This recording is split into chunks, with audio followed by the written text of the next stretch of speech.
Just before 4 p.m., Thomas Colson was in his office running his last report of the day. I heard my manager come in and say, get off the phones now, there's an active shooter getting in my office.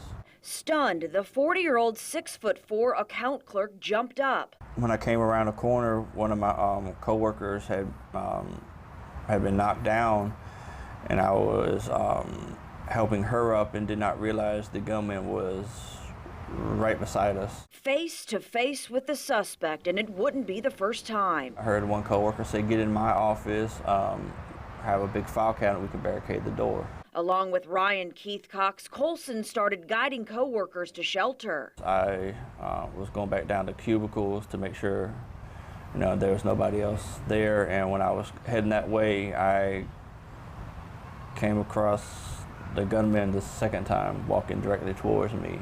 And I ducked down some cubicles. Finally, Colson parted ways with Cox and took refuge in an office with a co-worker. There's a window there, and I look up, and the gunman is standing right there at the window, looking into the office I'm in, looking directly at me.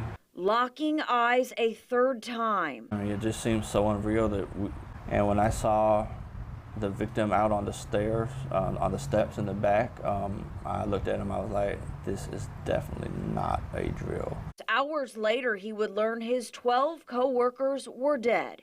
He says he regrets not sticking by Cox. I thought that Mr. Cox had made it into that office to help barricade the door, and then to find out that that was not the case, and that I was literally with him probably less than 2 minutes. That's very hard for me to wrap myself around. Colson says his heart is in pieces. While his life was spared, he knows the families of the fallen will never be the same. Shattered. In Virginia Beach, Chelsea Donovan, News 3.